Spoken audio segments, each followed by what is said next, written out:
دوستوں، موجودہ حالات میں اگر پاکستان کے سب سے مشہور شخصیت کی بات کی جائے تو وہ یقیناً عمران خان ہی ہوں گے، لیکن ان پر آج تک سب سے بڑا الزام یہی لگتا ہے کہ وہ ایک یہودی ایجنٹ ہے، کیونکہ انہوں نے ایک یہودی خاتون جمائمہ سے شادی کی تھی۔ مگر کیا آپ جانتے ہیں کہ جمائمہ پاکستان کیوں آئی تھی اور انہوں نے اسلام قبول کر کے عمران خان سے شادی کیوں کی تھی؟ آج کی ویڈیو میں ہم جمائمہ خان سے جڑے ایسے حقائق آپ کے سامنے رکھیں گے جن سے آپ پہلے یقیناً ناواقف ہوں گے۔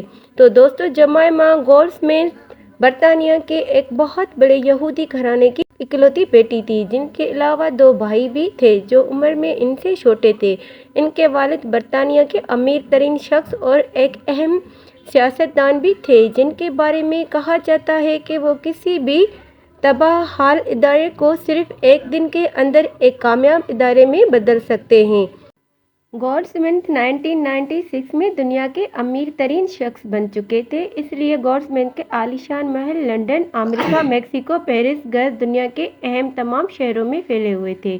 برطانوی شاہی خاندان کے ولی عہد پرنس چارلس کی بیوی شہزادی ڈیانا گولڈسمتھ کی بیٹی جمائمہ کو اپنی بہن کہا کرتی تھی۔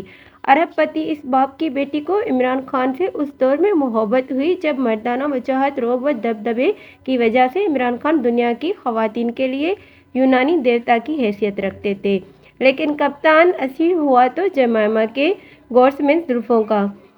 دوسری طرف جمائمہ سے بھی عمران خان کی محبت میں ہر ممکن قدم اٹھایا اور اپنے والد سے بھی بات کر لی اور ان کے والدین ان کی عمران خان سے شادی کی مشروط اجازت دے دی، اور ان میں پہلی شرط یہ تھی کہ جمائمہ اپنا مذہب تبدیل نہیں کرے گی۔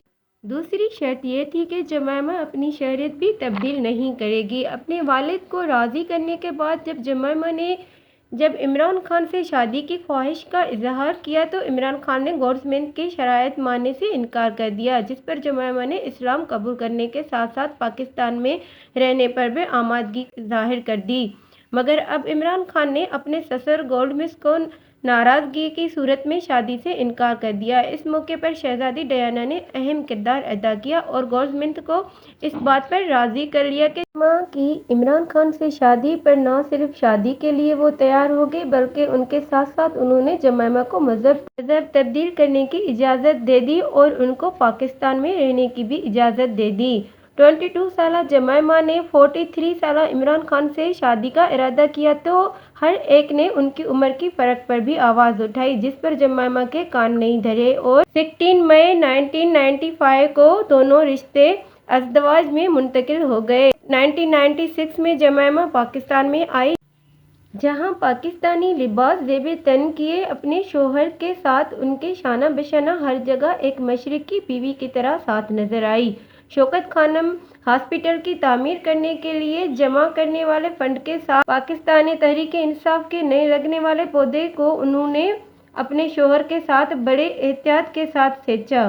اسی سال جمائمہ خان نے عمران خان کو دنیا کا سب سے قیمتی تحفہ سلمان خان کی صورت میں دیا اور اس کے 3 سال بعد دوسرے بیٹے قاسم کو بھی جنم دیا۔ اس کے ساتھ ساتھ وہ انفرادی حیثیت سے بھی پاکستانی لوگوں سے فلاح و بہبود کے لیے مختلف فلاحی بہبود کا حصہ بن گئی۔ عمران خان شوکت خانم ہاسپٹل کی تعمیر اور پاکستان تحریک انصاف کی تنظیم سازی میں بہت زیادہ مصروف رہنے لگے۔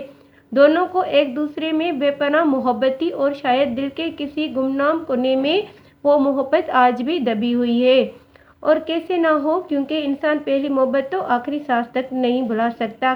خیر، پاکستان میں آنے پر جمائمہ جن حالات کا سامنا کرنا پڑا وہ ان کے لیے غیر متوقع اور پریشان کر دینے والے تھے۔ جہاں ایک طرف نام نہاد مذہبی طبقہ تھا، وہیں دوسری طرف خان کے مخالف سیاسی گن اور ان میں پیش نون لیگ کی جماعت۔ ان لوگوں کو جب خان پر تنقید کے لیے کچھ میسر نہ آتا تو یہ لوگ خان کی نجی زندگی کو لے کے نشانہ بناتے۔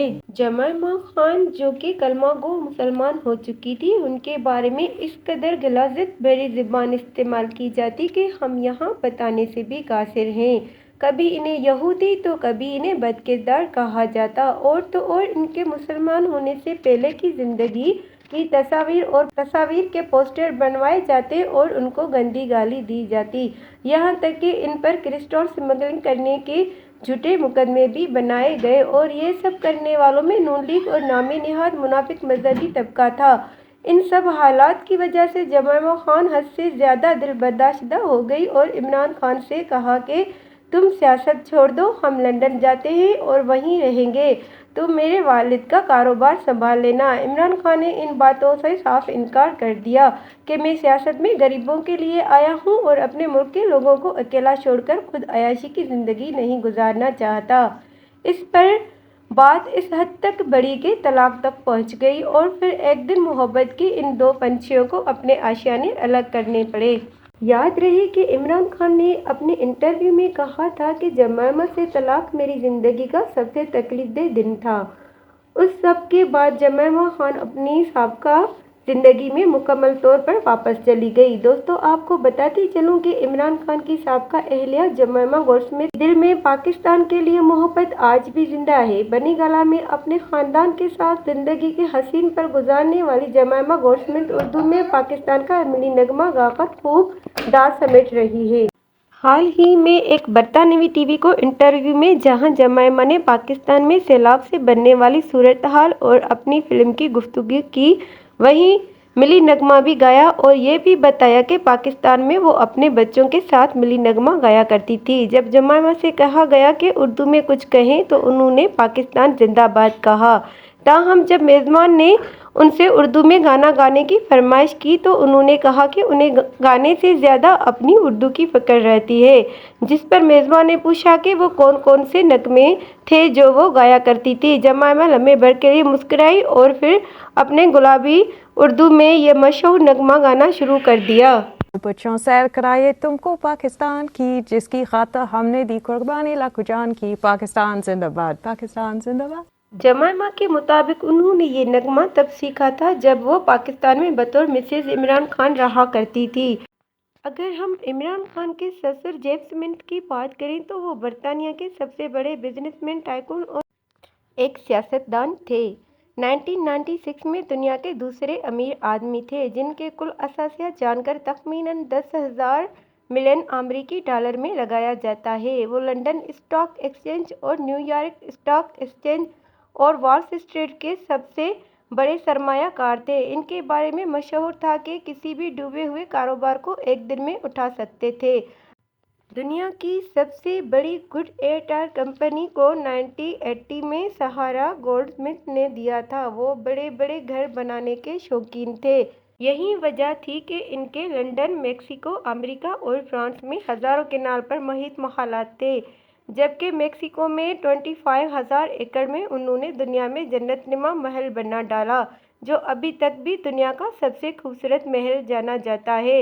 1996 में गोल्डस्मिथ के मरने के बाद जमाइमा को जायदाद से 1200 मिलियन अमेरिकन डॉलर्स और साथ में बिजनेस और साथ में लंदन, फ्रांस के महलात भी हिस्से में आए। उसके बाद जमाइमा ने इमरान खान को तमाम जायदाद की पेशकश की और कहा कि इस्लाम के मुताबिक शौहर अपनी बीवी के हर पैसे का मालिक होता है।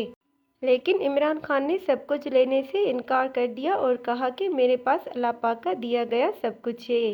दोस्तों, मौजूदा हालात में हमारे जहन में एक ही बात आती है कि अगर वाकई इमरान खान में पैसे का लालच होता तो 1200 मिलियन अमेरिकी डॉलर रहते और कम से कम पाकिस्तान के अमीर तरीन इंसान बन जाते, क्योंकि इस वक्त सहगल फैमिली और मियां मनशा के कुल असासा मालियत 1000 मिलियन अमेरिकन डॉलर से भी कम थे। इसके अलावा इंग्लैंड शिफ्ट होकर वहां सरकारी प्रोटोकॉल भी ले लेते। पूरी दुनिया उनके ऐसे पैर चाटती जैसे आजकल हमारे हुक्मरान अमेरिका और इंग्लैंड वालों के चाट रहे हैं, मगर वो अपने अल्लाह के दिए हुए माल और दौलत से खुश हैं और दूसरों के माल और दौलत पर नज़र नहीं रखते। शायद इसी वजह से हर साल फोर्ब्स की रिपोर्ट में उनके पूरी दुनिया में पाकिस्तान का सबसे मशहूर और मरूफ इंसान करार दिया जाता है।